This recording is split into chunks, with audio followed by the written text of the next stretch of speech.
Would y'all join me in Pledge of Allegiance, please? I pledge allegiance to the flag of the United States of America and to the republic for which it stands, one nation, under God, indivisible, with liberty and justice for all. Thank you. The first item on the agenda is public comments, so this would be the time to make a comment, preferably something that's not on the agenda. Anyone like to make a public comment? No public comments? Okay, the next item is going to be the presentation by the Oregon International Port of Coos Bay. And I see John and Margaret both here. Thank you. Welcome. Thank you, Mayor Benetti, and thank you to the members of the council. I'm accompanied by my CEO, John Burns, so I'd like to recognize him as well. We are here tonight to discuss the Ports Project Terminal 1, the acquisition of the former Georgia Pacific Mill site property. This is a project that's fairly new to us. Acquisition of the property was finalized and closed in January, mid-January of this year. So we're still kind of in the initial planning phases for that project.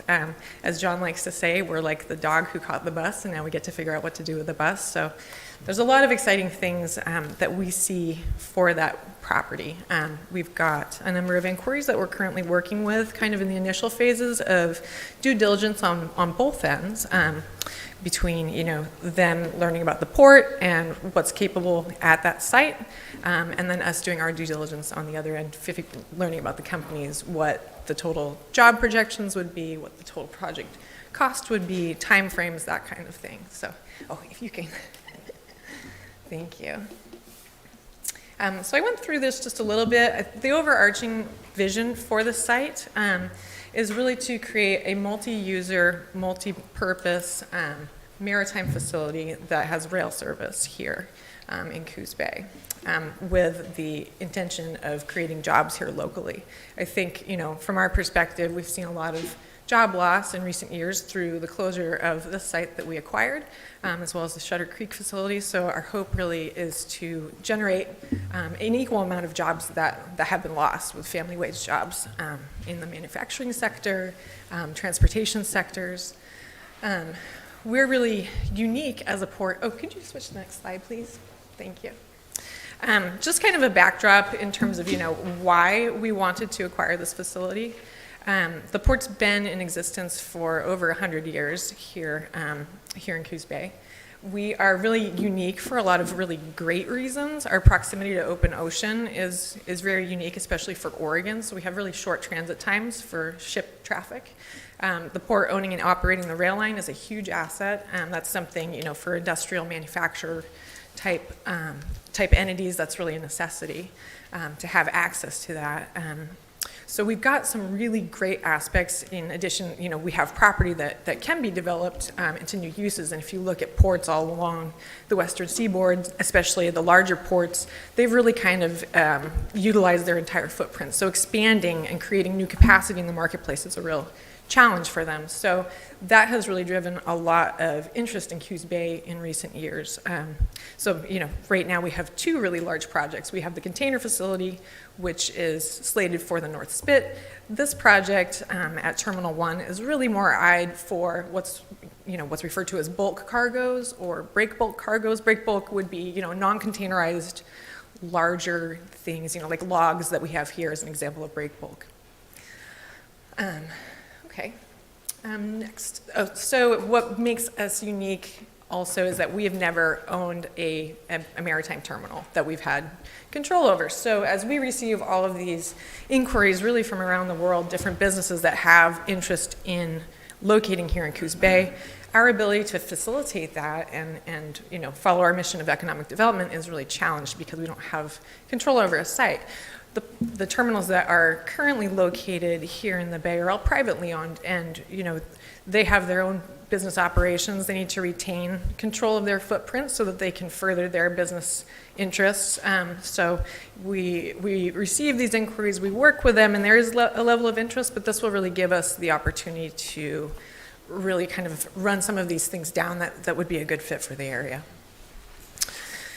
In terms of the economic impact for each vessel call, we did an internal study a couple years ago because we really wanted to pin down, like, okay, what's the economic benefit for the community at large? What dollars flow in and out as a result of one vessel call. So that was probably not as exhaustive as a professional study, but the number we came up with was about $700,000 per vessel call. So it's a significant amount of influx for our community at large. What we've seen too, before I get into this next piece, as you're all well aware, when the forest industry really declined in the late 80s and 90s, the vessel call traffic that we saw here locally declined correspondingly quite significantly as well. We used to see somewhere between 300 and 350 vessel calls here a year. Now we're, typically averaging between 50 and 60. Last year, 2021 was really good. We had 64, which resulted in 2.37 million short tons of cargo that moved in and out of Coos Bay. So there's, all of these indirect job impacts as well that we're hopeful, in addition to what happens on site.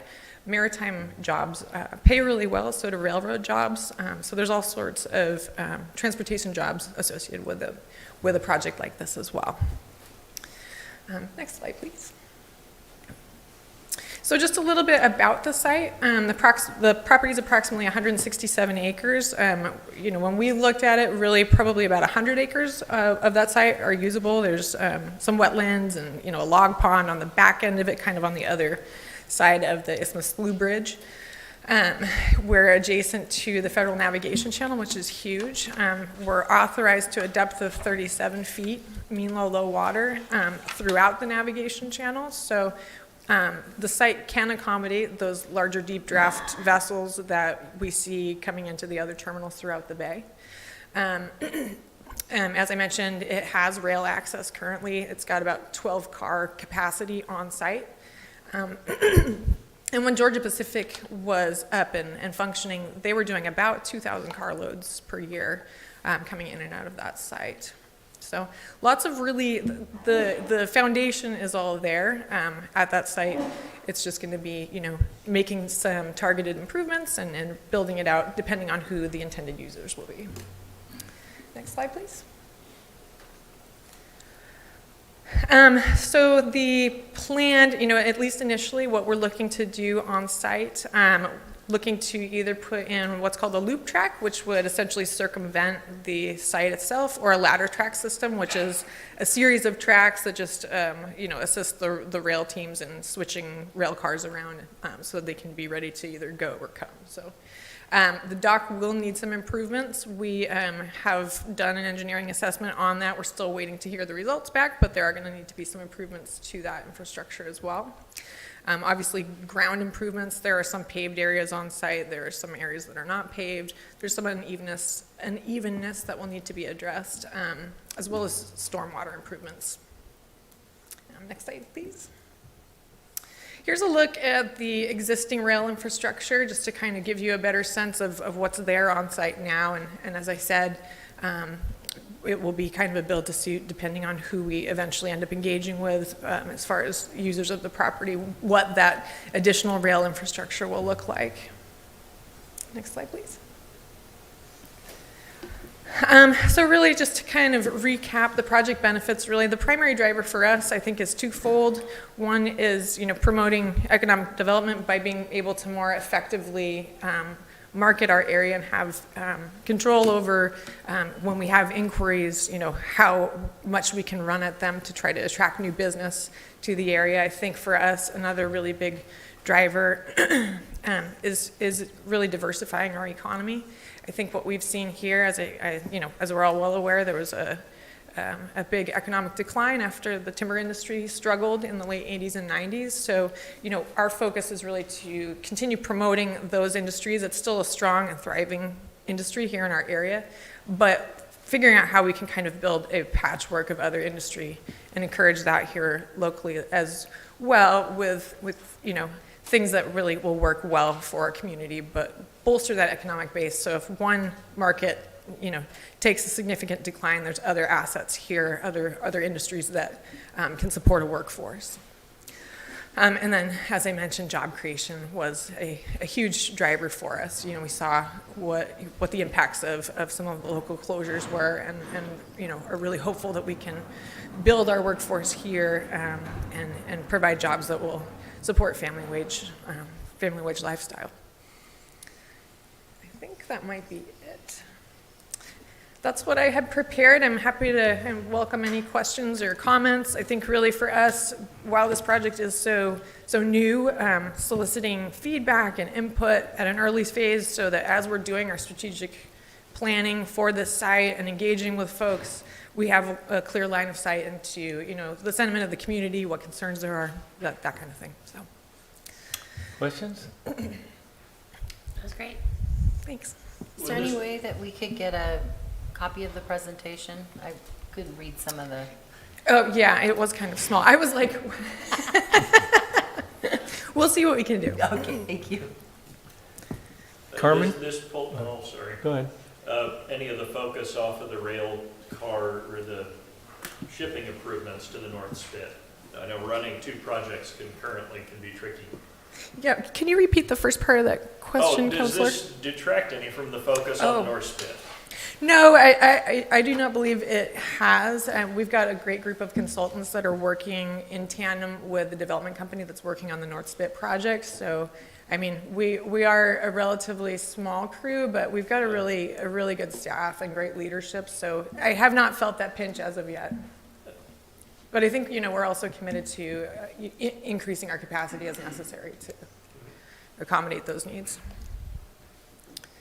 So a couple questions. First of all, I saw a lot of development down there, new Coblank Slough Bridge, and a lot of new rail and the ties, I guess. Is that correct? And so I understood, because we had the person that, whoever the company was that bought it from GP, said there was restrictions on what could be done there as far as lumber products. Am I correct? That's So is that going correct. to hinder the development for you? No, I don't believe it will, because really our focus will, of course, we will entertain things related to the timber industry. My understanding, and John can correct me if I'm wrong, but I think it's really like manufacturing wood on site. Okay. That's the restriction. So I think there's a lot of other things that we can do at that site that wouldn't pigeonhole us into that as what we would need to be doing. And the only other, go ahead, John. Joe, there are two restrictions. One, we can't make conventional lumber there, Right. and we can't debark there. Okay. So you could have chip piles or things like that. Sure. Okay. So I know this discussion came up when we brought this point up. So there's Front Street Committee that's talking about redevelopment. And in the discussion, there was a comment that we're going to have these trains that are 150 cars long going through there, I don't know, daily or weekly or whatever it was. And that was not the case. And you made a correction on it. So for just the public, I think they need to be assured that we're not going to have a train going through all the time. Yes, so with the inquiries that we're currently working with, what it's looking like is potentially 2 unit trains per week. And a unit train is?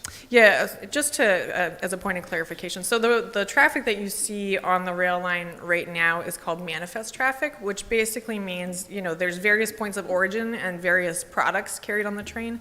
A unit train all originates from the same point of origin, and it's all the same product. And typically it is about 140, 150 cars in length, so longer than what we're seeing right now. All right. Anyone else? Economic development is always good for the area. It's great to see. Job development always comes with housing challenges. Does the port have any plans for the half of east side that it owns that's zoned residential? We're certainly looking at what we can do there collectively in the community to alleviate the housing situation.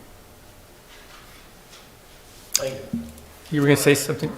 Sure. When it comes to train traffic, we have scheduled a series of listening sessions with property owners who run the extent of the line from the North End Swing Bridge to Terminal 1, so we can get their input and try to do as best we can to accommodate whatever issues that are there. Right. And be as good a neighbor as we potentially can while creating opportunities for Sure. Appreciate that. Anyone else? Well, sure appreciate it. We look forward to seeing you again. You're welcome here anytime to give us an Awesome. update on your progress on the North Spit project or even this one, so. we look Great, forward thank to you. it. I appreciate your time tonight, all of you, so thank you. All right, thanks. Have a good evening. Okay, the next thing on the agenda is discussion regarding improvement grant request for exterior improvements at 260 and 264 South Broadway. I won't be deliberating on this, and I have conflict of interest. And we have some other also urban renewal items that follow that. So I'm just going to turn this over to Stephanie since she's the chair of the urban renewal. So go ahead, Stephanie. Toss me the gavel. All right, our next item on the agenda is the discussion regarding the grant requests for 260 and 264 South Broadway. Are you giving us a report on that? I am. Jim? Thank Okay. you. Good evening. And this is a grant that you already approved back in August for 260 and 264 South Broadway. The applicants just want to change out some of the materials. They just want to let you know, and they want to modify their application. In the case of 260 South Broadway, the west elevation or the Broadway side, yes, the Broadway side, they would change the facade from a fiber cement siding installation to stucco finish. And then it says the east elevation, the change of the overhead glass garage. That's also on the west elevation as well. They would change out the overhead glass garage door to 4 single hung fiberglass windows, and then remove, on the east elevation, remove the existing awning and replace with new polycarbonate awning and LED lighting. And then on 264 South Broadway, the east elevation, remove the existing awning and replace with polycarbonate awning and LED lighting. The overall project cost will increase slightly, about $11,000, but there's no request for additional grant funding. And this will come to you for formal approval next week.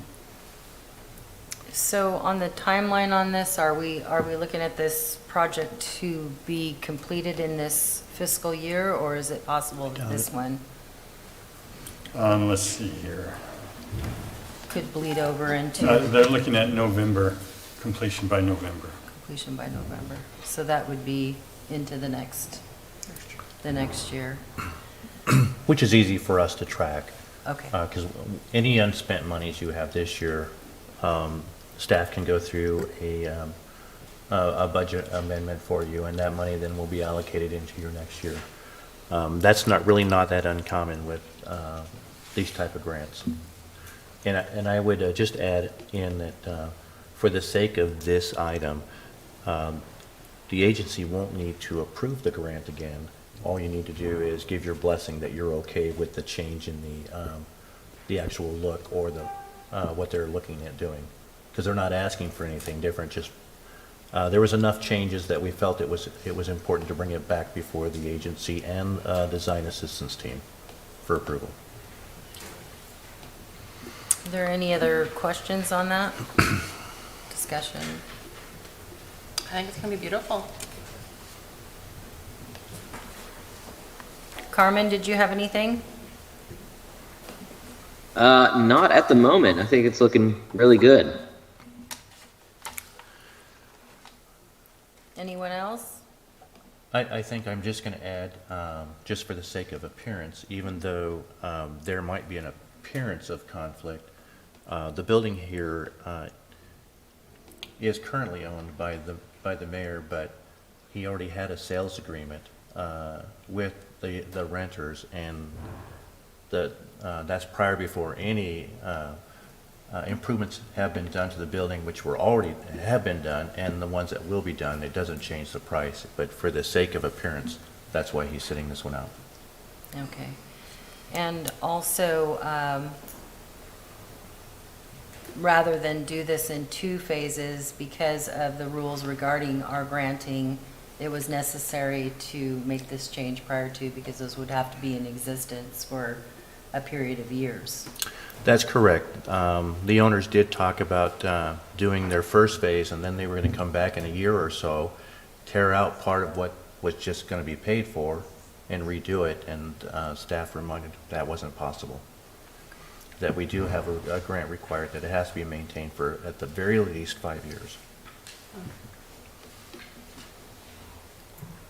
All right, so will this come before us then at the next meeting then? It will, for just formal approval for the change of scope.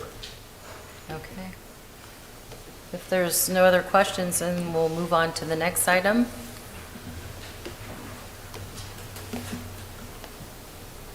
Which, am I on the right one? 333 South 4th Street.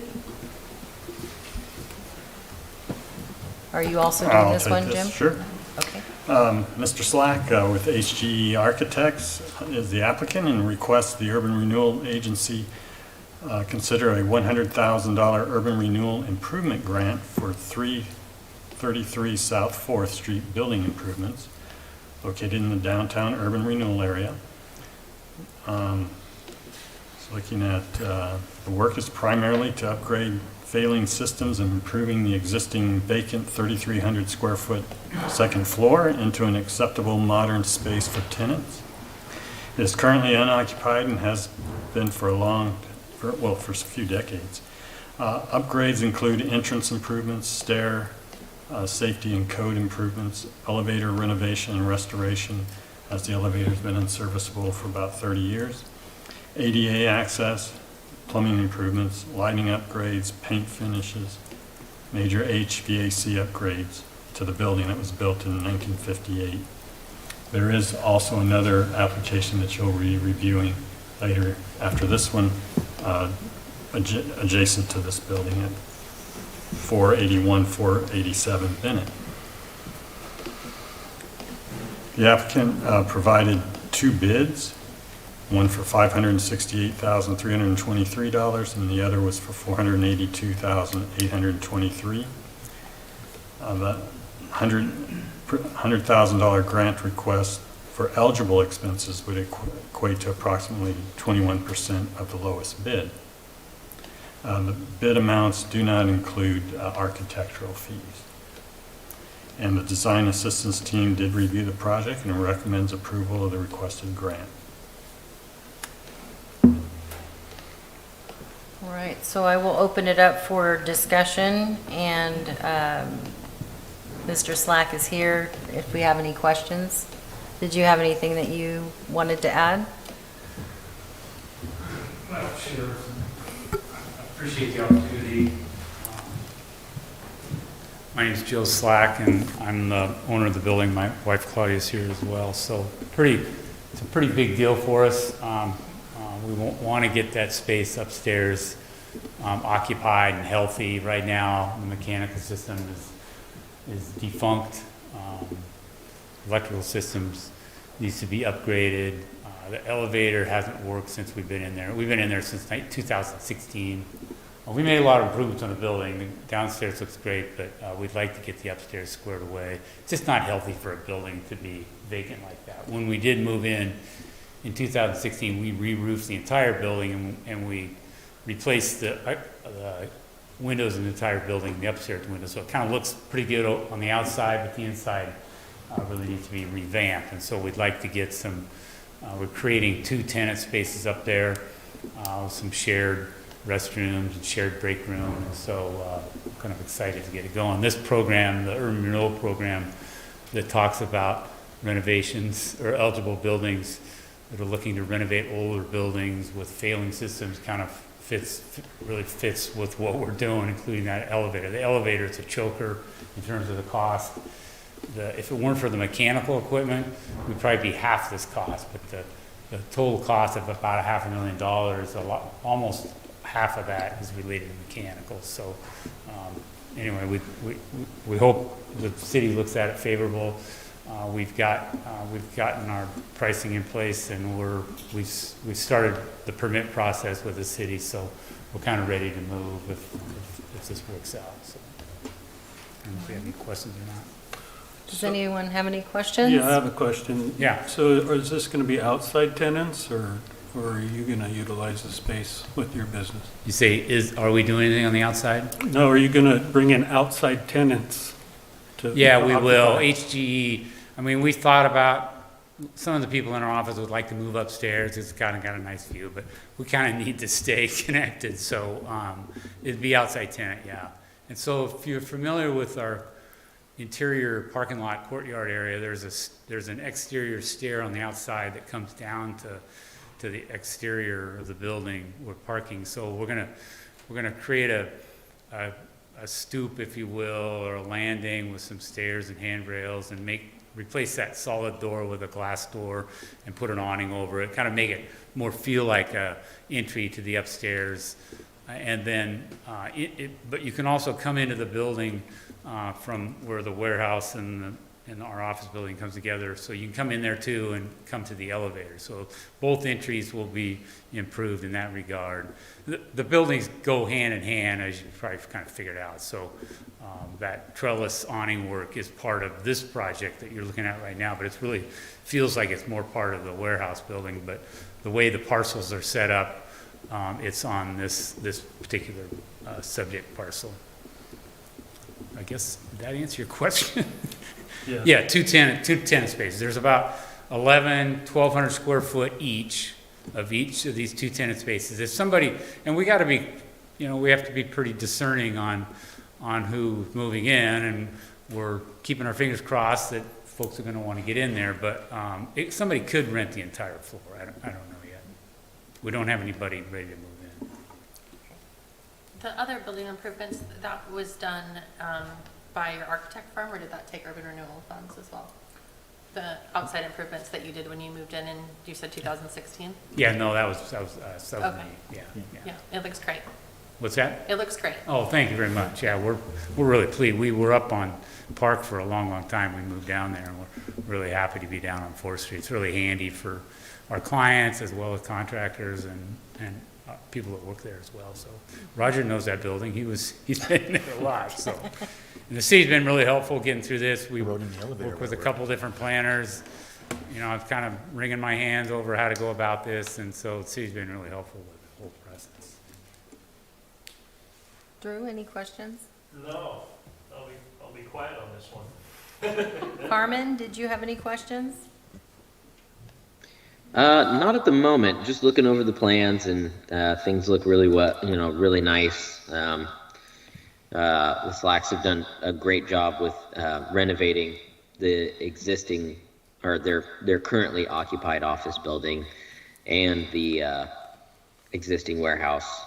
They're just doing really great work. So I think that this is a worthy investment, because I know it will be done right, and it will improve the look and feel of downtown. So yeah, it looks great. Okay. Carmen, I don't know if your volume is up real loud, but we are getting a little bit of rolling feedback again. Oh no. Go ahead. I'm sorry. Is that any better? No. It's all good. This is a little bit more than the percentage of the project, correct? And what will this do just for purposes of the public that may be here? We only have so many funds in that particular fund. We do, and fortunately, our assistant city manager has put together a spreadsheet for you, and I'll let her go through the spreadsheet to show you where we are at currently with funding. So hopefully it has a good enough flow so you can kind of follow my logic. Sometimes spreadsheets are beauty of the eye of the beholder there. So essentially we had a couple of projects that came in from prior years. So I wanted to start out addressing those carrying over into this year, because we did have payment in this fiscal year. So we're kind of starting that first top there is the $219,000, which is comprised of those projects that are carrying into this year that we've made payment, with one still outstanding on the Tioga and Kayak Ski building. It's about $35,000 there. And then moving on down past, you'll see there's a red notation for fiscal year 21-22 where we added the budgeted allocated 750,000 there. And then what I've just shown here is what the agency has approved to date, all those presented amounts, and if they have been paid, noted that. And then there's one request that's come to you previously that we're still kind of working through some questions that the agency had with Masco properties, and then what's been presented tonight. So you'll see we come down to about the 585,000 there. As we kind of look towards what has been already approved versus what we are going to be pending, and we still have cash there.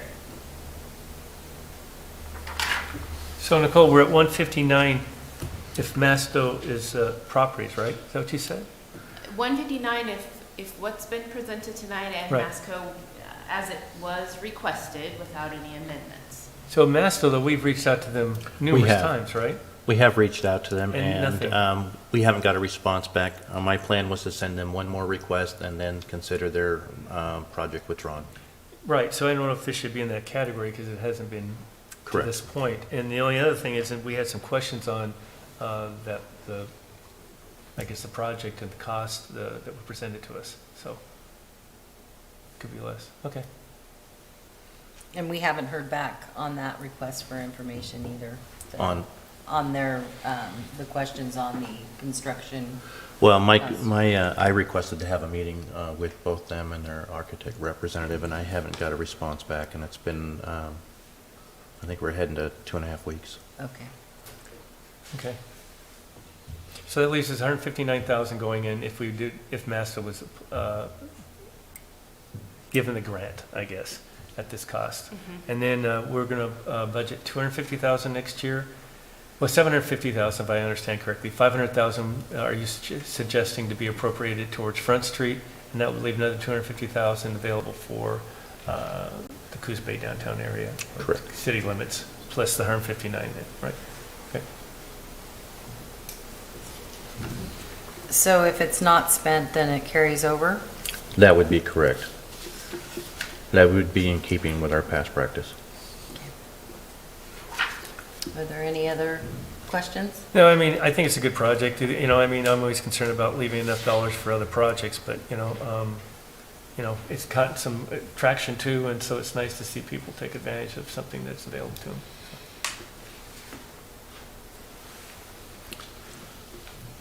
Well, it is a very pretty building on the inside. I was able to take the tour when you did the grand opening.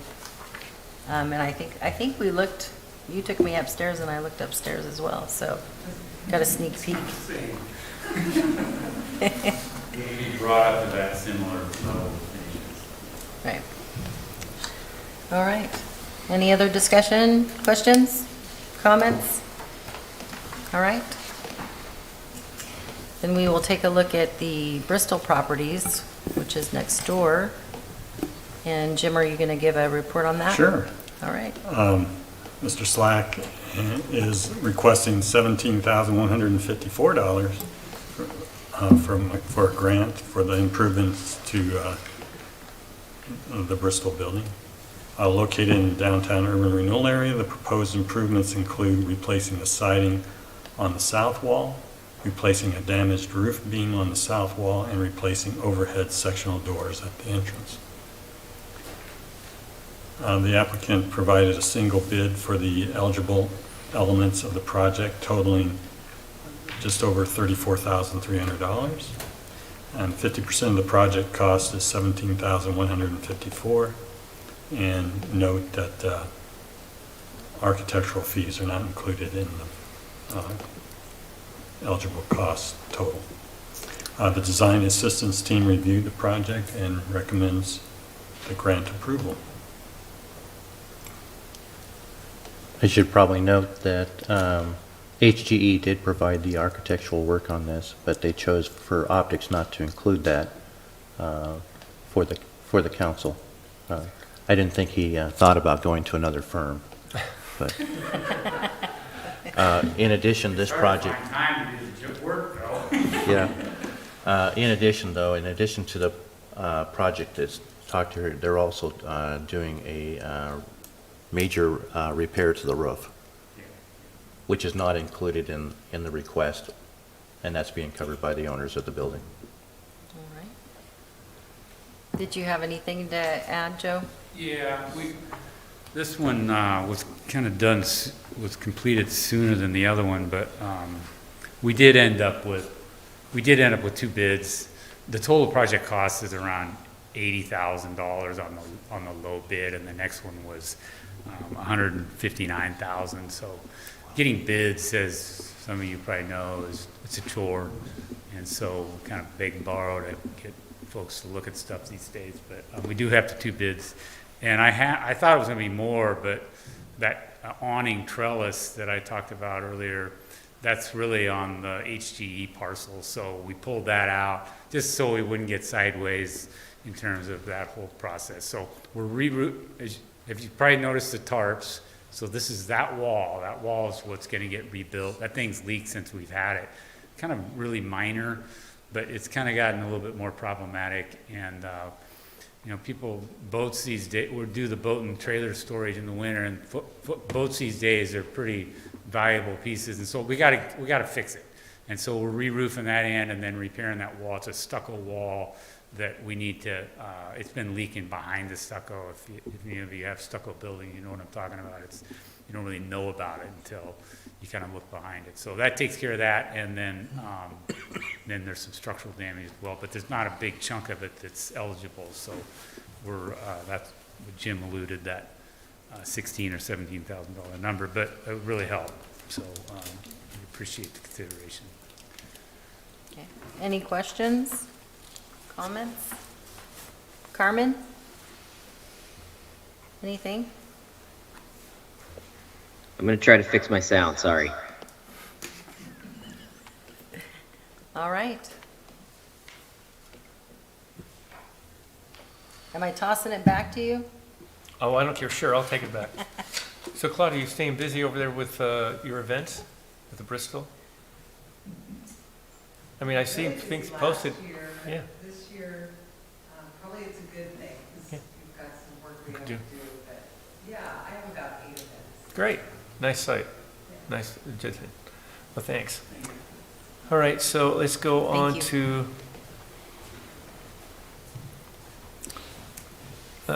Paved projects. yes. I guess I had one more, sorry. So we're at the consideration to allow the Urban Renewal Improvement Grant to fund pavement projects, right? This was still in your territory, but I'll take it back. So I'll So take Jim or Roger? I'll take this one. Okay. Recently, we've had several businesses contact our staff regarding possible grants to undertake building improvements, but not actually to the building, but to the exterior parking lots. We haven't done this in the past, but I will tell you that I believe this could be an important component. Most of these places have gravel lots currently, and it's beneficial not only for the look of the business to have a nice parking lot, but it's extremely beneficial to the city in such that gravel that leaves parking lots either damages the streets or gets into the storm drains. And so it does have an impact on public infrastructure. Currently, the city of Coos Bay has an ordinance that if you do a change of use, you are required to take, if you have a gravel lot, you have to pave it. Well, for some properties, and there's one in particular that's asking us, it's prevented that building from changing hands, or that property from changing hands numerous times over the years and being productive. So therefore, I think it's a wise thing. We have another property that there's already no further action from DEQ because it used to be a site that had a gas station. The only thing they can really do is cap it.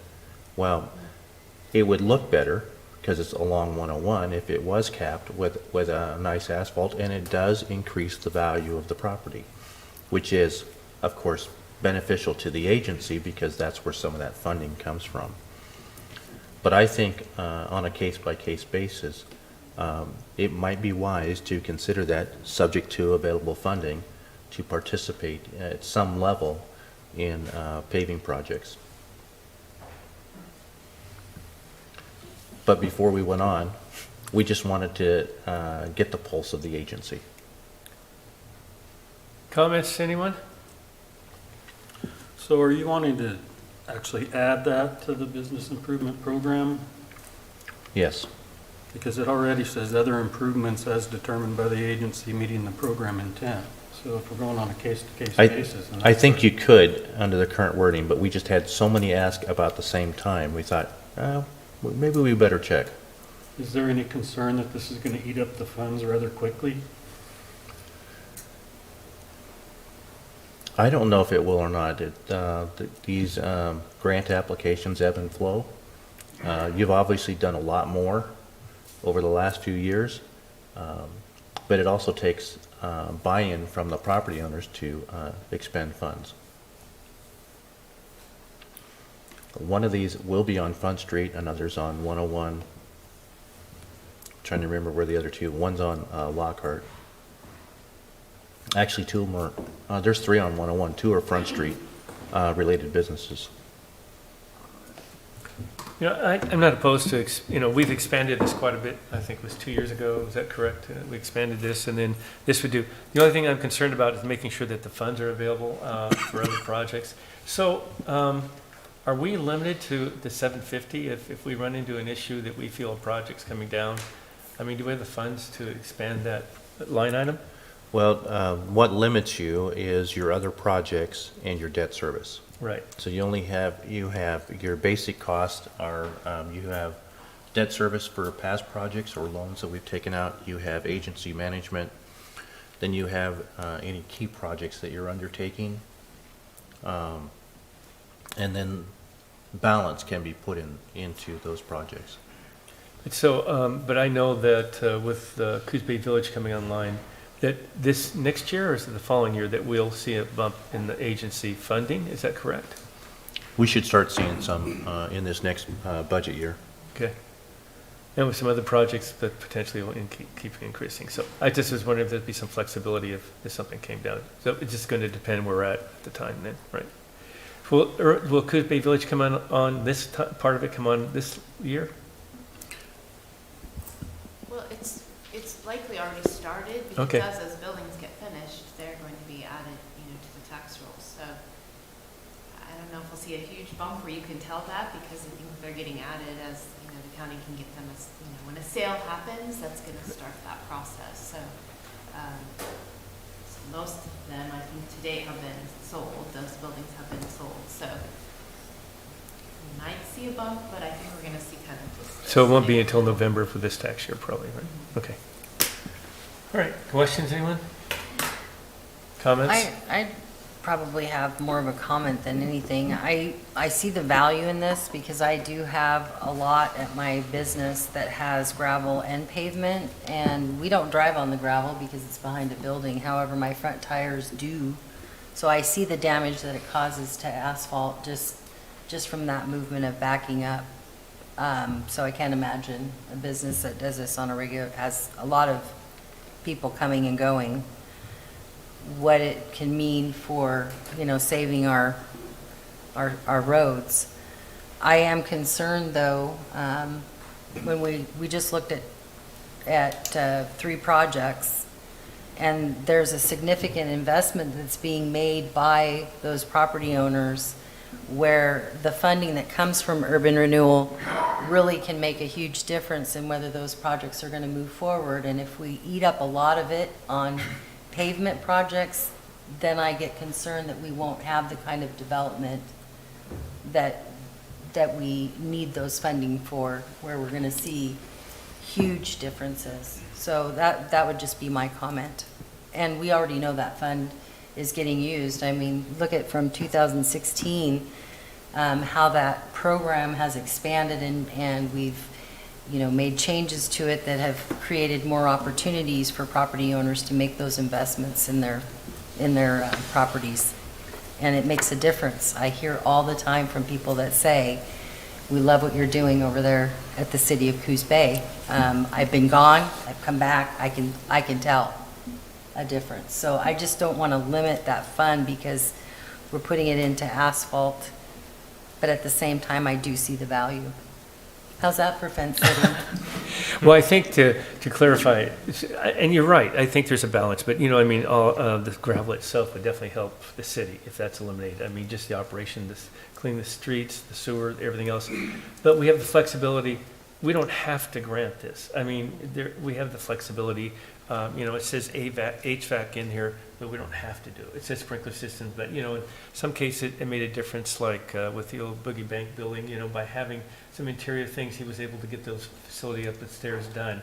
So in that case, it was a real benefit. So I think we need to weigh that decision, and we have that availability, I guess, you know. Nothing prevents the agency from saying they'll only partnership with a paving project at 25% or 20%. Right.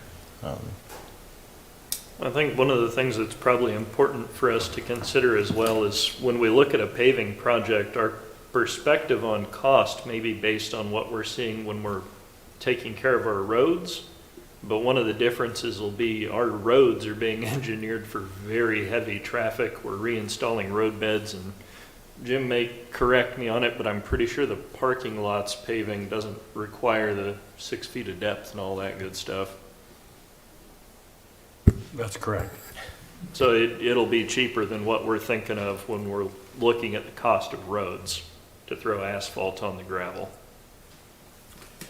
Well, I got a bid on, at my house for 20 feet by 20 feet, and it was $9,000, so. That's still a lot cheaper than our roads. That's expensive here.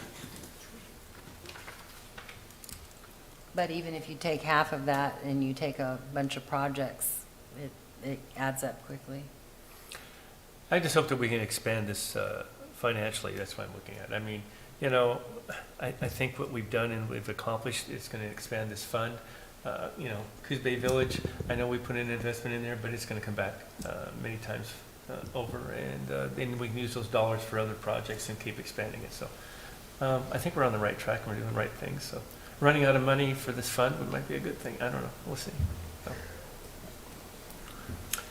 So at this point in time, then I'll just give staff to go ahead and we'll process them if they come in. At this point in time, we don't have an application. Okay. All right. Electric charging stations. Jennifer, you handling this? So Tesla finally is, it's so interesting how this came around. Tesla they said no, and they responded, called us yes. back the next week. Am I correct? I'm sorry? They said no when we approached them, and then the following week they called us? Originally they did, and then I shot out just a blank form on a website, and then somebody else responded back and said, we're interested. Okay, well, good. Okay. Persistence. I know, it was a good thing. So Tesla responded. They wanted us to pick several sites. We looked around town. We picked a variety of both public and private projects or properties. We picked the Teakwood development, which is just north of Ace Hardware, the Coos History Museum parking lot, the Commercial Ave public parking lot, the Visitor Information Center, and this is the one that's just north of the Visitor Information Center, and then the Curtis Ave public parking lot between 4th and South 2nd Street. So Tesla's model, as they presented it, is they partner with both public and private entities. They ask for a maximum 15-year commitment where the entity gives them a zero-cost lease that encompasses enough square footage for a minimum 8 charging stations, which include parking stalls, and an additional 400 square feet for their electrical infrastructure. The 15-year lease is actually 3 consecutive 5-year terms. Only Tesla has the option to renew or not. However, Tesla commits to covering 100% of the permitting, design and engineering, initial construction, and ongoing operations and maintenance costs for the terms of the lease. A sample agreement has been included with the staff report and provided to the city attorney for his review. Tesla only installs, I guess now they only install, supercharger stations. Those are those level 3 DC fast chargers that typically take 30 minutes to fully charge a Tesla vehicle. In working with Tesla regarding the 5 sites, they were originally most interested in the proposed Teakwood development. Again, that's the one north of Ace Hardware. Staff initially reached out to the developer, and he agreed to be added to the list of potential properties. However, he stated he would only be interested if Tesla paid for the lease.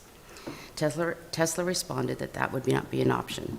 The next site investigated was Coos History Museum. While Tesla liked the site, they felt the site was too small. The third site investigated was the parking lot immediately north of the Visitor Information Center. They liked the site, but also understood that council may not want to devote this entire site to an EV charging station for Tesla. The last two sites were the public parking lots. Of the two, Tesla preferred the parking lot along Curtis Avenue. Staff asked Tesla about their plans to serve electric vehicles outside of the Tesla brand. Tesla responded they are beta testing this technology in Europe. They don't have an estimated time for when, if at all, it's going to come to the United States. Another consideration is this parking lot is a future project. The proposed site, which is the Curtis parking lot, is a future project connected with one of our sponsorship option projects, the green parking lot. However, staff feels they can coordinate both projects successfully should council wish to move forward with Tesla. Staff asked if Tesla had any statistics on the abandoned Tesla charging station. While Tesla does not release the specific owner information, they did tell us that the station receives approximately 400 visits a month. That's averaged over the course of the year. Of those visits, 30% of the users start their trip in the local area, and that's defined within a 50-mile radius. 21% are from the Grants Pass supercharger, 14% are from the Springfield supercharger, and the remainder of the trip starts somewhere other than a supercharger but outside of the local area. Should council want to move forward, Tesla has identified the next steps. Council to approve the proposed location or provide other locations for consideration. Once a location has been approved by council, staff will work with Tesla to complete the application process to receive a formal approval from them. In a parallel path, Tesla will work with Pac Power to understand the improvements necessary, if any. And then, if approved by Tesla, we will enter into a zero-cost lease agreement. Understanding that there may be questions from council that staff cannot answer, the Tesla representative has also offered to come to a future council meeting to answer any questions and provide more detailed information should council wish to investigate this further. Comments, questions? Yeah, I have a couple. They said it's 8 stations? 8. That's the least amount they'll do? It's the least. They do multiples of 4, but for this site, they said minimum 8. And they're not universal charging stations, they're just for Teslas? Just for Tesla only at this time. Yeah, do we have that kind of demand? We asked what's going on in Bandon because that was the closest one, and I was actually surprised, the 400 visits a month. So there's no cost to the city? No cost. Except a 15-year obligation, correct? Exactly. And they definitely said you could look to Bandon for that footprint of what would be required. That's the model. What's the value of the spots, though? There's a value to those spots that we're taking up if they're not being used. Yeah, I know at one time those were calculated, and this is more than 15 years old, that a parking spot had a value of $25,000 to downtowns. That's where they were valued at. That's a very old number. I think we're not talking though just 8 spots. It's 8 spots plus an additional 400 square feet, and I've seen some of the transformers. That's probably another 4 spots. Yeah, it's 400 square feet. So you actually lose 12 parking spots. Is that why the Coos History Museum was too small, was because of the additional 400 square feet? Yeah. Yeah, they just felt that it would take up too much parking, just the way the configuration of the parking lot was laid out. A 15-year lease for equipment that can only serve one brand seems a bit much. Carmen has his hand up. Oh, Carmen. Sorry. You're on. Can you all hear me? Yes, Okay, good. Are you having the feedback issue? a little bit. Okay, well, is it hindering? No, we No. can't. You're fine, you're a lot better. You just have to Okay. end your report with rock on.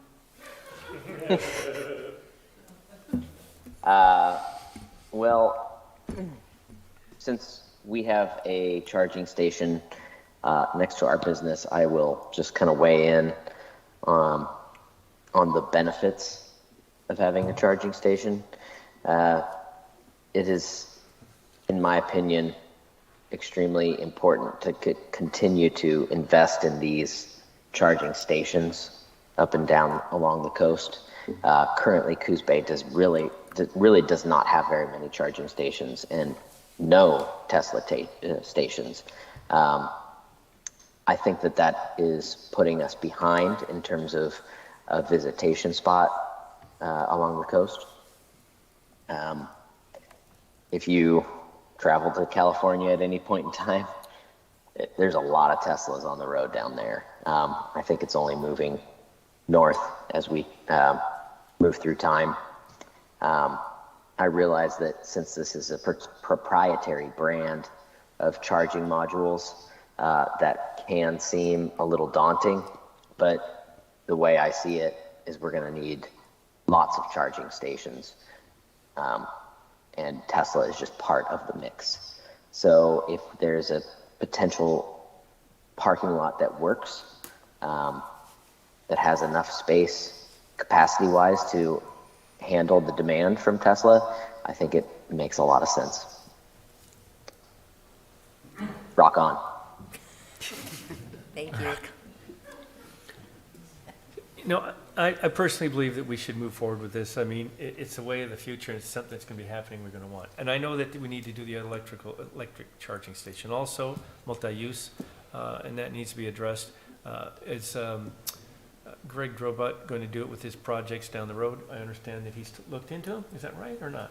I think there are, if at last I heard, at least for Coos Bay Village, there are 2 charging stations planned for that, and I'm not sure if there is any for Teakwood Village. Right. And if I understand correctly, even on the fast chargers, they take 20 minutes or so. Am I right? For the Tesla supercharger, it's 30 minutes to fully charge a Tesla vehicle. So it's 30 minutes that a person's here, 30 minutes that a tourist is going to be here. And I know others come in.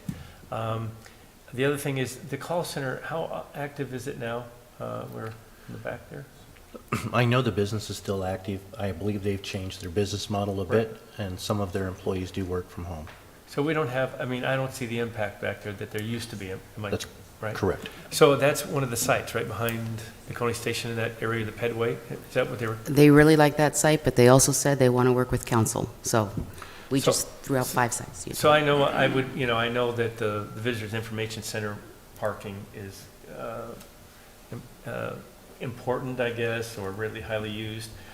I mean, so that might impact it there, but behind Coney Station or the Pedway, I think might be doable, so, I don't know. I think it's critical to the economic development of our area. I'm with Carmen. I've spent a few weeks in California, and every other car is a Tesla. I mean, it's the future. And if we don't do this, I think that Tesla will probably find another community close to put these charging stations in, and we will miss the opportunity. Well, they have one in Florence, I believe, right? I Are don't- they putting one in Florence?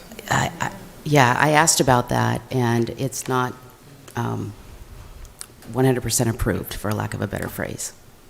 So anyway, I think that that's, we have the interest. I think that they will locate somewhere around here, whether it's in Coos Bay or down the road somewhere. So anyway, my opinion. Sounds like we need to bring this back for a formal decision. You know, yeah, I think so. I mean, I'm not sure how everyone stands. I think we're all over the place, but I'm not sure where Lucinda's at, and I'm not sure where the rest of the council is. They seem to be a little up in the air about it. So let me ask you this. Jay Farr has always been interested in this, right? Is there any interest in Jay Farr using some of his lot? As long as he doesn't want to get paid for the lease, Tesla was pretty adamant about that. But Well, they won't be paying. I mean, Jay's. It's a great site. He said, if there's anything I can do to get a charger here, this is what he told me. So just an option, you might want to look into it, you know. I mean, there's not going to be a cost associated, but I don't know. It's one-on-one. Maybe he would be interested. But I still think I personally think it'd be a draw for the downtown area. That's what I'm looking at. In fact, I would see this, you know, with the development of the Coos History Museum and the Coos Bay Village being down here, it's another draw for the downtown area that I think would be a benefit. So anyway. I think the one other thing that we probably should do is get the pulse of the Downtown Association. I was just going to Good say, idea. you know, we have a downtown association, and I missed the boat yesterday. I had a board meeting yesterday, but there wasn't a full board there, but maybe we can share an email or something. You know, I mean, Might I suggest that we go ahead and reach out to them and then not schedule it next week, but for the second meeting in May, so they give time for the Downtown Association to respond? yeah, I will just say that I understand timing is critical, but I also think timing is critical the other way as well. I mean, we have identified for years that we have a parking problem in downtown, and so I am concerned about taking up, I'm not denying that there's not a future. I'm not sure that right now, I don't want to miss the opportunity for someone else to pay for it. But at the same time, I think we have to be very concerned about businesses that are, it might be good to get the pulse of businesses downtown too, because that's gonna, I mean, we have 2 property owners that are right across from the proposed area right here. At this meeting tonight, I think it would be good to hear from them. What if, I mean, the library bond's gonna pass in May, so we're not gonna need the library parking lot in a couple of years. What about that parking lot on Bennett that the library uses? It could just be strictly for electric charging. It could be. I'm just not that interested in exclusive access for one company's charging station. And to Stephanie's point, it can cause somebody to stop for 30 minutes while they're charging their car. On the other hand, it's turning 12 parking spaces into 8, so 4 more people can't stop. It kind of mixed toss up there. Mayor Benetti, Carmen has his hand up. Hey, Carmen, is your hand still up, or do another Yeah. question? Okay. Yeah, I would just chime in as a downtown business owner. The public parking space or parking lot off of Curtis, since I'm nearby to that, a neighboring business owner next to that, there's some questionable parking that happens there on a regular basis in terms of, long-term parking of delinquent vehicles that I think would be better used by electric vehicle charging, in my opinion. That's another issue that Carmen brought up, and I don't think that that's been considered. Our parking lots right now, it says 24 hours, so they can park there 24 hours. I always park in the back of the Coos Bay, behind the Pedway and walk across. But you can park there, so there's no limitation on the cars. So I think we need to factor that in. I mean, is there a problem with putting maybe some restrictions on time frame? So if the parking becomes complicated or overburdened, I think we need to think about that. We don't. Right now, the parking lots, all of them, you can park as long as you wish in the parking lot, and there's no regulation. Anyway, just a thought. Was there a time frame when they needed to hear back from? They didn't give us a deadline. Well, if it pleases the council, I think what we'll do is we'll reach out to the Downtown Association and ask them to survey the downtown businesses for us, and we'll schedule to come back, hopefully with that information at your second meeting in May. And they do have their newsletter that goes out to about 600 folks. It's coming out the 1st of May. So Next if week? we can get something. I'll make a phone call tomorrow. Great. Okay. Thank you. Thank you. Okay, discussion regarding amending the Coos Bay Municipal Code related to vehicle for hire business. We had this at our last council meeting, and it was suggested by the council to bring this back after there's some interaction, I believe, Chief, and comments from the taxis. And so you have a comment for us, or Yes, a I do. report, I should say? Yeah, good evening. So, we did bring it to council on the, actually it was a March work session, and then we did bring it to a council meeting on the 5th, and here we are at a work session again. So, what we've done, basically, we've received public comment a couple different times. I've reached out to business owners of the vehicle for hire related businesses.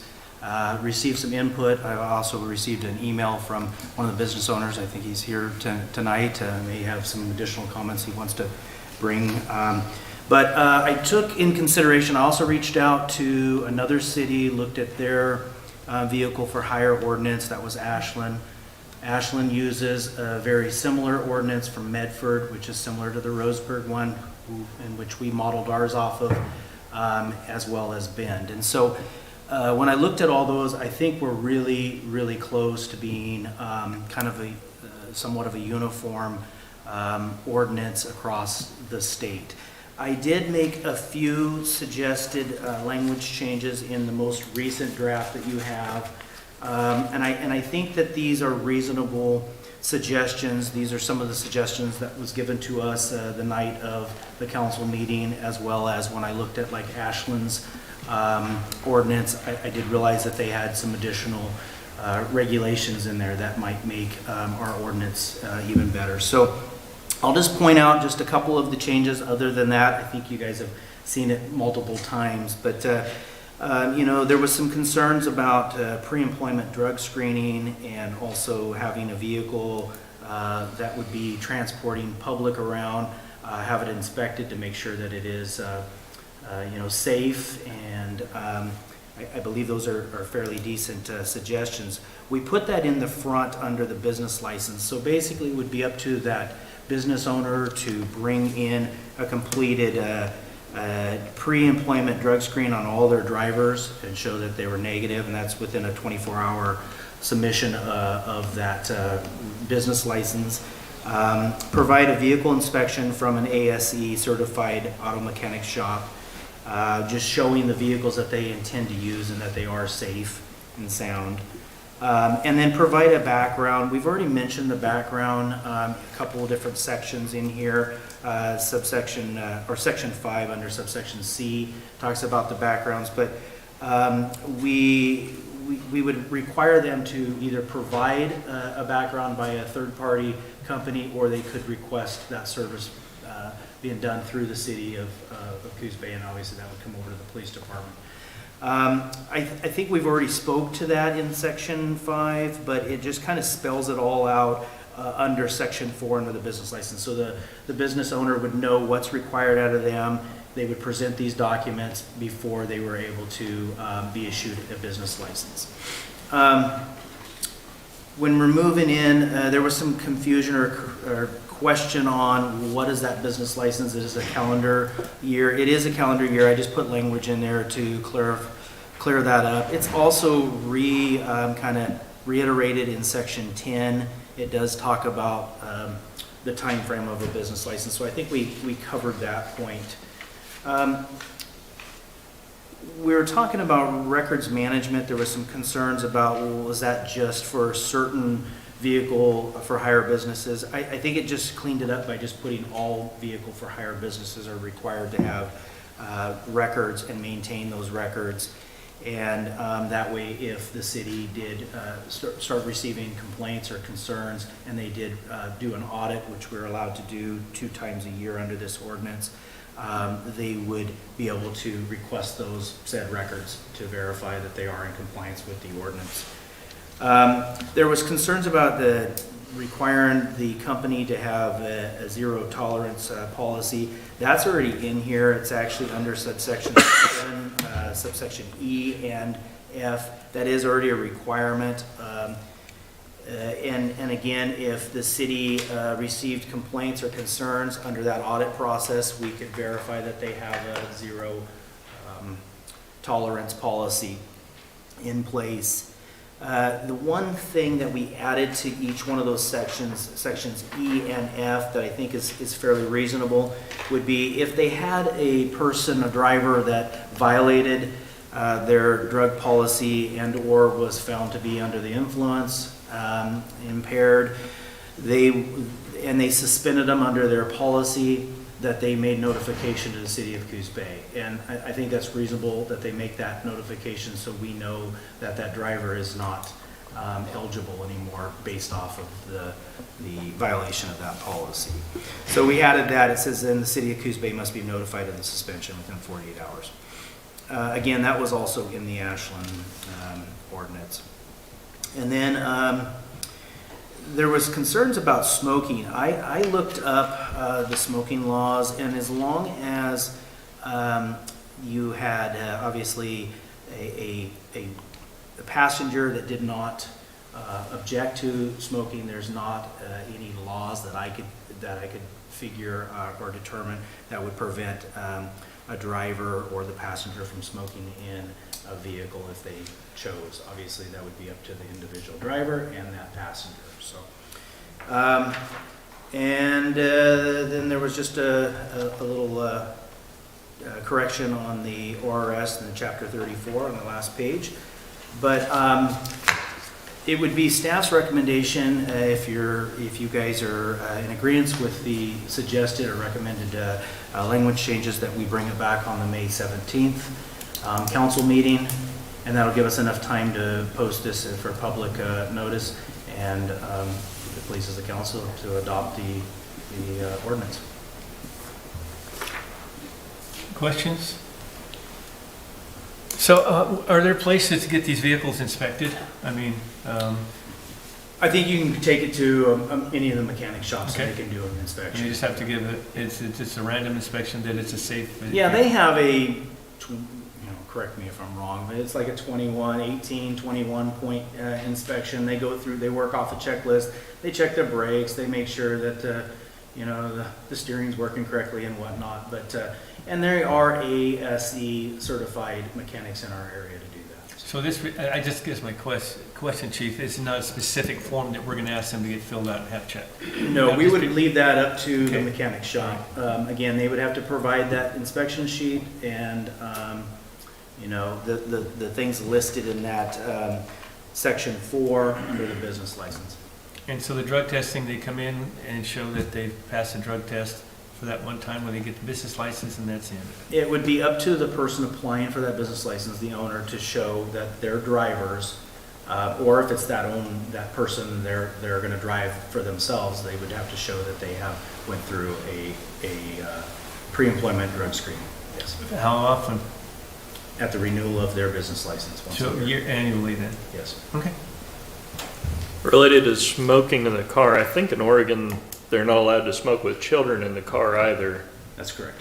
So that would be covered. And then if a driver, optimistically, this wouldn't come up, but were sent for a with cause drug test while they were on shift, would we then be pursuing a Dewey if they failed? DUI? If it was related to a traffic stop and the driver showed impairment, that we would be investigating a possibly impaired driver. Yes. I was wondering if the company calls them in to get a drug test and they pop and they know they've been driving. I don't know how that works. Well, in order for us to investigate an impaired driver, it would have to be at that time of impairment. Couldn't be retro, but then there would be some issues, possibly of policy violations for that company. Okay. Curiosity. Yeah. Comments, questions, anyone? Any public comments? I've got a couple.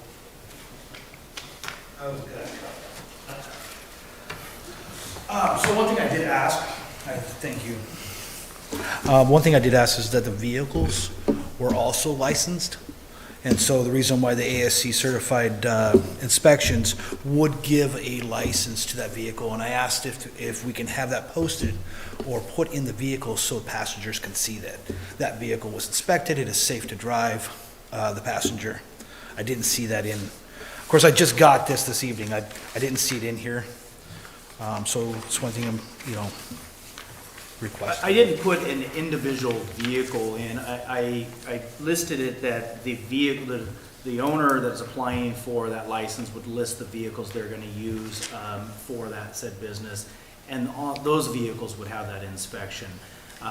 We're licensing the business, not necessarily the individual vehicle. Okay, so, and the reason why I asked that is that then the city has a list of vehicles that are being operated under those current licenses.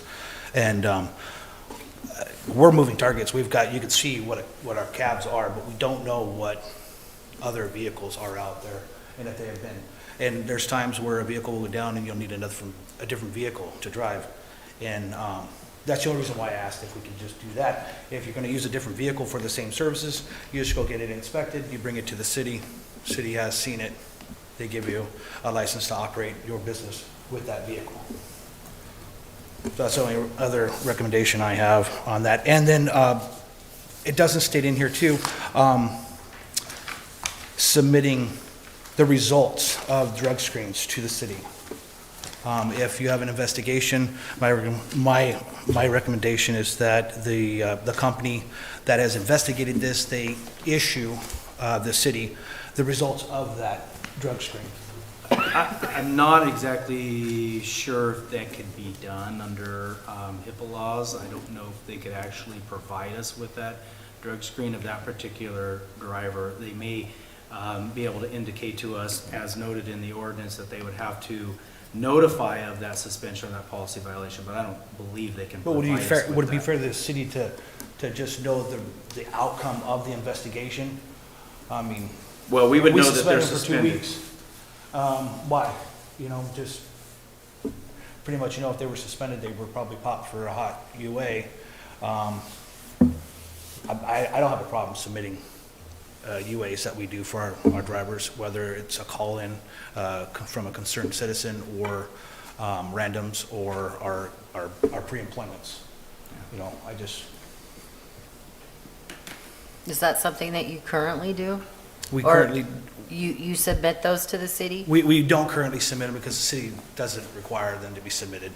But it's a policy that you have of zero tolerance? Absolutely. Which under the ordinance, the suggested ordinance, it does still require that policy to be in place. Right, the policy. And then if there's a violation of your policy that is required to be in place, then the city is notified of that violation of that policy.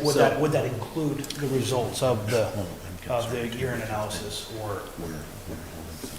But it's going to be a pass or fail. If they fail, they can't get the license, they can't get the business license. Right, but the city would need to know. But Yeah. Wouldn't the city need to know the outcome of that, just so they know whether that driver is still available to drive or not? From the If they're HIPAA not- standpoint, I'm not sure it's so much I'm not sure it's that you couldn't provide it to the city. I think it's that if you did, you might have violated your employees' rights. Yes. Yeah, and under those two sections, it's talking specifically to the felling of that policy, and it says, and the city of Coos Bay must be notified within 48 hours. So we've covered both of those sections under the zero tolerance policy, the drug and alcohol policy. And Chief, is that pretty common practice in other cities as well? Yeah, again, the language that I kind of suggested in here was pretty consistent with, particularly Ashland's. I found that they had, and Medford's, they had a lot of this language in there. Thank you. thanks. Anyone else? Well, I think you did a good job, Chief. Everyone seems pretty satisfied. All right. If there's any concerns or other comments that come up before, please get them to the chief because we need to be able to post this in so much time, correct? Before it comes back. I think our requirement is to provide it to the council for at least a week ahead. So we'll put in the, accept the changes and then get it to you. Okay. All right, thank you. Let's see here. Okay, status on council, where am I at? Goal related to the development of an ordinance for sewer lateral inspections prior to the transfer of the property. Jennifer, you handling this? Okay. One of council goals is to evaluate an ordinance for council's consideration, which, if adopted, would require a sewer lateral inspection and the completion of necessary repairs prior to the transfer of property within the city limits. Staff has performed extensive research and could only locate one example, which was in the city of Tillamook, where a policy or ordinance such as this has been implemented in Oregon. Staff was also able to locate an example in Santa Cruz, California. Both examples are very comprehensive and a good framework should council want to pursue the creation of this ordinance. Additionally, staff coordinated with the city attorney regarding the legality of enacting an ordinance of this type. Based on his research, he did not find anything allowing or prohibiting a municipality from requiring an inspection and repair of a lateral before the sale of a private property. As with most things, there are positives and negatives associated with enacting an ordinance of this type. Prior to moving forward, staff wanted to discuss these with council. The positives of this type of ordinance would be to protect the system against inflow and infiltration and protect public health and safety. Furthermore, an ordinance of this type would reduce the potential for unplanned repairs for new property owners. And finally, adopting this type of ordinance helps improve and maintain privately owned businesses and residential sewer laterals, which connect to the city's sewer system. The negatives of this type of ordinance would be the potential for added cost to property owners, delays to posting properties for sale due to contractor and plumbers' availability or lack thereof. It will be difficult to regulate, and staff will have to seek cooperation from realtors and title companies, and it will be difficult to regulate the for sale by owners and owner-carried mortgages. Staff was able to talk to the Public Works Director at the City of Tillamook regarding their sewer lateral inspection ordinance. It was discovered that the city has rescinded the ordinance for the time being. The reasons for this range from conflicts with the Uniform Plumbing Code, opposition from property owners, mostly people who want to flip property, and opposition from the realtor community. The Public Works Director did mention that they were working on removing the conflicts with the Uniform Plumbing Code, and it was the intention to enact this ordinance at a later date. In conclusion, since an ordinance like this does not appear to be common in Oregon, there is little information or lessons learned to go by.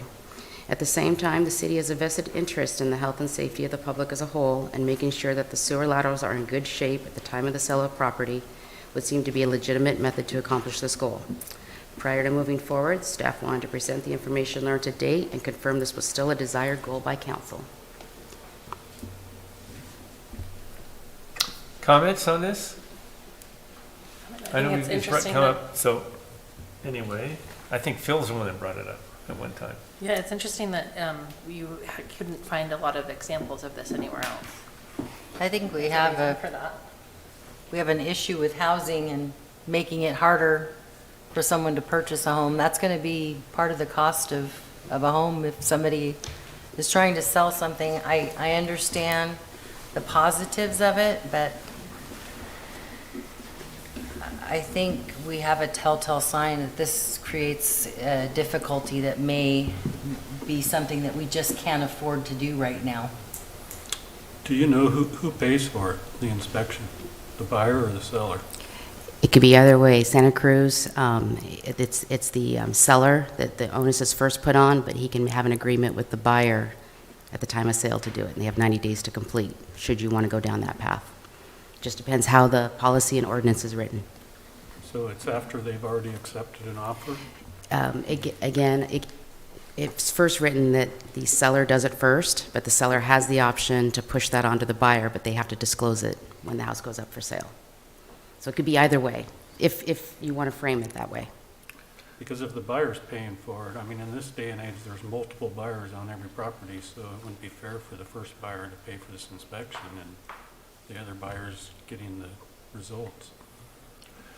Well, you could, I mean, if you wanted to, you could, I mean, you could have the seller, be part of the, it done before they list it. I mean, you can fashion this however you want. It's just whether you want to or not. I'm kind of with Councilor Kilmer. I talked to a couple of realtor friends, and they were a little bit taken aback that we were even considering this, because, in fact, all three of their comments were, if you have a good realtor, if the buyer has a good realtor, they're going to do that on their own anyway. So, I mean, I understand the benefits as well, but I just don't see, without any more information or lessons learned, like you said, I don't feel comfortable passing an ordinance.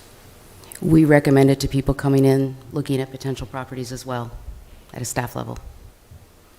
Yeah, I like to learn from others' mistakes, so I'd rather wait and see what Tillamook settles on and then deal with it. Roger, you had a comment? No, I'm listening to what you're saying, and we certainly could. This is part of bringing it to you to find out what direction you want us to take. It's not that staff doesn't have enough other things to do. They could devote their attention to other projects. I will say that a run through the internet, you could see a lot of cities that do it, just not in Oregon. Many cities, coastal cities in California do have it, and I believe it's probably because of a state requirement. But I think staff's happy to devote their time to something else until some other examples are available in the Oregon environment, if you wish. I'm just curious why Tillamook is the only place that has done that in Oregon. Did they give you any Well, reason? Jim talked to him, but it was the only place we could find. Yeah, no, I don't know where it came from, other than I think they just saw that these, as another route to getting people to take care of their failing laterals. Because it makes up more than 50% of their total collection system in the city. And they're looking to get it fixed. Carmen, you had a comment or wanted to make a comment? Yeah, I was just, I had a few comments, but I'm not sure if I have them all organized. But Rob did mention that something about a good realtor will already have this done. I haven't really heard of that myself, but I'm interested to see why realtors would be opposed to this, except for the added cost. And I guess it's one more hoop to jump. But that being said, realtors don't really have the city's wastewater maintenance system in their best interest, or at least that's not their main focus. So I'm not sure if I really want to put decision-making fully in their court, because the maintenance of our sewer system is extremely important, and I do see the merits in this program. That being said, I'm in agreement that, looking to see what Tillamook comes up with in terms of solutions to the problems would be a good idea. Maybe even some additional research outside of the state of Oregon. Yes, I think, as Drew mentioned and Carmen and others, see what Tillamook does, and if we want to revisit it then, maybe do. I mean, the benefit is that it will reduce our I&I, which is to our wastewater facility, which saves everybody money. But anyway, that's, I think, the upside. It looks like there's a lot of issues that they need to deal with before they are going to move forward on theirs. So anyway. Everyone agree with that? One other question. When we took over the facilities, we're inspecting those lines, right? We know if there's... Not the homes. We don't inspect private laterals. I know you're not inspecting the private laterals, but would you see on a lateral that's coming to the main if there's an issue? Only if the connection was bad, that's all we would see. Okay, so you would see it probably above ground if the pavement is sinking, which we have a Correct. lot of. Correct. Yeah, that's the only way you can see it. Okay. Thank you. I've had people that I know that if the inspection was a couple $100 more, or if the closing costs were a few $100 more, or if there was an additional cost put on, they wouldn't be able to get into a home, which we know gives them housing security and helps them build wealth. And so I don't think we need to put additional costs onto home buyers in our area as we see home prices skyrocketing. Okay, anyone else? All right, I guess we'll wait to hear what Tillamook does. All right, is there any other public comments? Susan, do you have any updates for us? Yeah. I actually do have an update for you. All right. I have a written update since this wasn't really on the agenda, so we are making headway on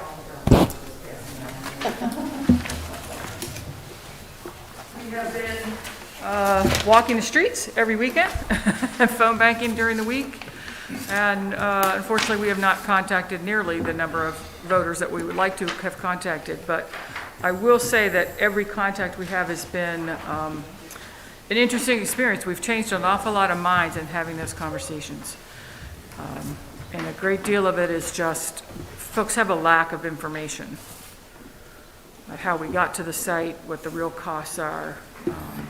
And it has been frustrating to see some of the letters to the editor from, again, people who don't live in the taxing district who are making comments about where the library is and what the impact might be in the community. But the more we talk to folks, the more they understand. So we'll just have to wait and see what happens at this point. So are you just randomly going door to door, or are you just Oh, gonna? no. Just to voters? No. We have a plan. We have focused on the voters who are most likely to vote yes. And we use that, we luckily were able to borrow a system, an in-kind donation from a system that tracks voters. We obviously are only focusing on people who actually vote. We have almost 11,000 voters in the taxing district, but only about 8,500 of them vote. So those went off first, and then we focused on those who are most likely to vote yes, and the areas that would be most impacted. So last weekend and this weekend, we are covering Empire. The weekend before Easter and Easter weekend, we only did a short shift during Easter weekend, was downtown, around the library. The weakest part we've had right now is we've done very little in East Side. We want to phone bank it, but we're trying to get more volunteers to do that. So that's the one portion of the community that has gotten short shrift in this plan, just from lack of volunteers to do the work, but.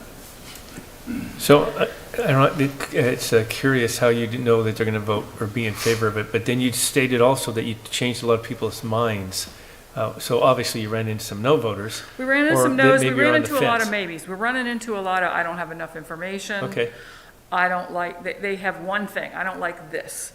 And when we explain how the city got to that decision, whether it's the location, whether what's in it, there are lots of different questions that people have had. It's been kind of interesting. A lack of understanding of the whole funding process. And that's our biggest fear right now, where people have asked that question. The cost has not been a big issue until the last couple of days. Our fear is that the way the ballot had to be written is going to freak people out, and they're going to think their tax is going to increase by 97 cents, which it's not. It's only going to increase by 53 cents. correct. That's the biggest fear that we have right now. We've really tried to tackle that in our information piece.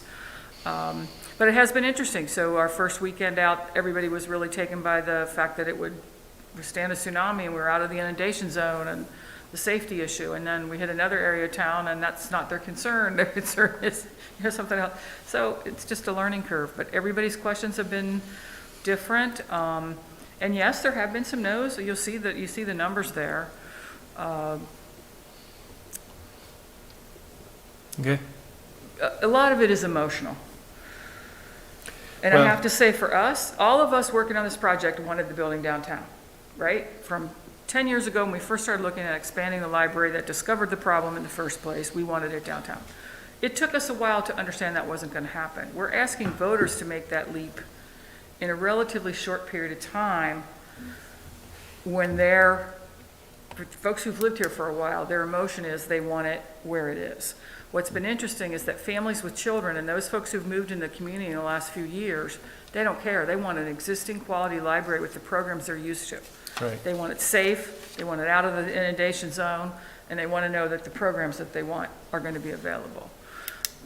The more you talk with folks who have that tie, who don't want it to be moved, and they understand why, they come to accept it, and that's where we've made the most change. But it does take a conversation, and it takes the bodies on the people on the street to have those conversations.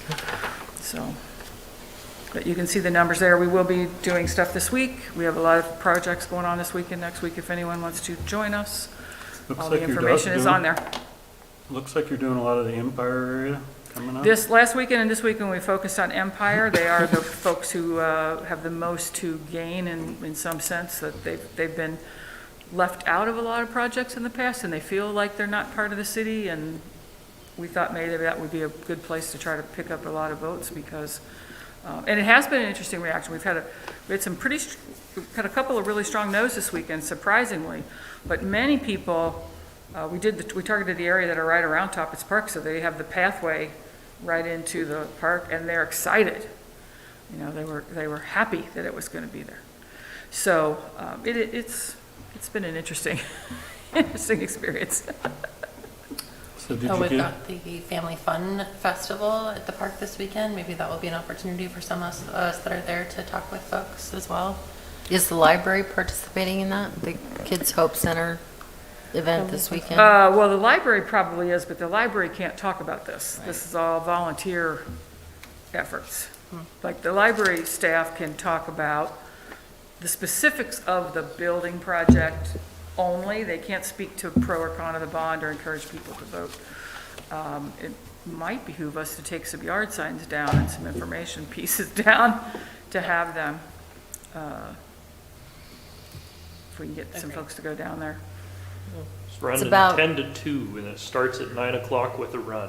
In Right. case anyone was I saw the wondering. fun runs, yeah. The issue we have is that we have our canvas and our phone banking during that time. It's getting a couple people that are willing to, where you get your most bang for your buck kind of a thing. It's 900 to So we'll 1,000 discuss that. people. A lot of them with kids. Yeah, a lot of Oh, yeah, there are a lot of kids down a there. lot of potential voters. Yeah, so we'll chat about that at our next committee meeting. And the other piece is that I am sure we have passed a deadline to get access to a location down there, a table or whatever, but we can hang out at the park. I think it's right in the park, right? So- Yeah, it's, That's right. I know there's a special event permit for it. Oh. We can provide you contact information for them. It's on the city as well, the website. I sent it out to all my staff earlier. Right. Okay. Yeah, but usually those things have deadlines well before the event. We're a few days away from Yeah. it. So, but It we'll would give be it a nice shot with- because I think with it's a good somebody- place. It'd be nice if we had somebody with knowledge of where the site actually is to point it out, because It I happens think right in there's front a of it. misunderstanding that the place is going to be clear cut, and that's not the case. Well, The newest there- thing is that you're taking up the banks, which I talked Right. about And questioning. that has been the one thing, this has probably been the one area where we've changed a lot of votes, is when we've explained actually where the building will be. Because there is a lot of misconception. You know, we've had folks who should know better, who do know better, but for whatever reason are claiming the project's costing way more than it is, that it's gonna be in the middle of the park, it's gonna tear up the park. It's like, no, it's a 200-acre park, we have 2 acres on the edge of it where there's already development. You've got the hospital's daycare center there, you've got the playground, you've got the parking lot already there. We're at the edge of the park, there's still 198 acres of park there. And when they understand where it's going, it's changed a lot of attitudes. As you already know, because I know it came up last week when I was out of town, that the issue of access on Hall Street and safety and no sidewalks down there and that kind of stuff, that's a different conversation that's started to come up now that people are accepting that's the site. But that's being looked at, so, you know, what we've said is the project has to be funded and POND has to pass before we can address those issues, because it's got to be part of the project. We all recognize that we have to do something about that. So, anybody else have any questions? We're Good. excited, ballots will be in the hands by this Friday. Well, we appreciate everything you're doing, Susan, so keep with it, and, yeah, thank you. Anyone else? Any other comments? Counselors? Public? All right, hearing none, we'll close the work session. Thanks. Uh-oh, Carmen. Oh, yeah, go, Carmen. It's come to my attention that there is a potential vacancy on the water board, Oh, right. and I just wanted to express my interest in a potential position, if it was open to the council, or if the council would be interested in appointing a council member to the board. I am interested. I thought Roger was fulfilling that. No, so there's 2 different topics. Oh. Recently, Melissa Cribbins resigned as the city's representative, one of the 2 representatives on the actual water board. So just a refresher, Coos Bay, the city of Coos Bay and the city of North Bend both jointly own the water board, and under state statute, each city gets to appoint 2 board members, and they only have 4 board members. There's nothing in the provisions that prevent either city from electing to have one of their delegates either elected or appointed official. The city of North Bend in the past did have one of their employees on the water board. It was their past Public Works Director. So currently, really nothing prevents the council from doing it. You've traditionally gone out for applications from citizens at large. But if the council were to choose to appoint a city council member, you can certainly do so. If that is the wish of this council, I would just say to let us know, and then we will not advertise it for citizens at large. Melissa served as an at-large She did. position. Well, both positions are at large. Oh. So, I mean, personally, I believe a counselor should be on there if someone wants to serve, but I would like to see a counselor on all the time. This is a large investment that we have, and I truthfully believe that there should be a counselor for both cities. That would be my take on it. In the past, there used to be a liaison, both city managers used to attend to keep informed, but that's not the case anymore. But this would, I think, I believe it would be good. So, anyway, it's a large investment that we have. So, that's my take. Anyone, is everyone all right with the counselor being on there? Any objections to it? Sounds good to me. All right. One other thing before we leave, I forgot, and I know I won't take too long. The current ordinance, I'm sure how long it's been about having food trucks park in our parking lots. It's not allowed at this time. They can only park in certain spots. I think we should revisit it and maybe think about if a business wants to allow a food truck to be there and they give the approval, I think we might want to think about it. I don't know. It's up to this council. I know it's, how many years ago was that? Jennifer brought it up probably? It's probably been about 6 years. Yeah, I don't think they should be everywhere, but I think maybe we want to think about it, maybe allowing some exceptions, because I think they do come up. Anyway, I don't know if anyone wants to revisit it. We have enough going on, but I know there's been some concerns and comments about it before. So anyway, this would be public parking lots though, not private, because it's allowed on private. Does everyone want to do that, or they just want to ignore it? No, I like food trucks. I like food trucks too. I mean, I think that we lack places I think there to needs to eat. be restrictions. We just want them pulling up and parking anywhere. I think there needs to be a combination, and also I think the downtown association might want to weigh on it. I think, in my opinion, if there is a business that is tied to the food truck for that instance in that parking lot, I think there might be a difference than just allowing them to show up and get a right-of-way use permit. I think there's a difference here. So I don't know how we balance that or if it's even possible, but anyway. I mean, I know we've had businesses, food truck businesses leave our community because of the strict ordinances. And so I think that there's absolutely a place for food trucks with some restrictions. Right. So anyway. I think we need to definitely balance it. No, I definitely. think brick and mortar businesses pay for those, the uses of our right-of-ways and yeah, and all of those things. So I think we need to proceed cautiously. I think there's a place in it, and but I mean, we are pretty limited in the number of people that we have in our community. We're not Portland, we're not Eugene. So I just my take on it. I just think we need to be. No, like for an event, like an example, say the county station wanted to allow a food truck for an event or whatever else, and they could do something with it. It gives them some more applications, because the way they are now, they can only do so much. But if it's an event or whether you want to do something like that, I don't think it needs to be on a permanent basis. It would be temporary. That's an example. If you could do something along those lines, so maybe one time just to a restaurant or something like that too. I don't know. All right. I won't say it. I thought it was going to be long.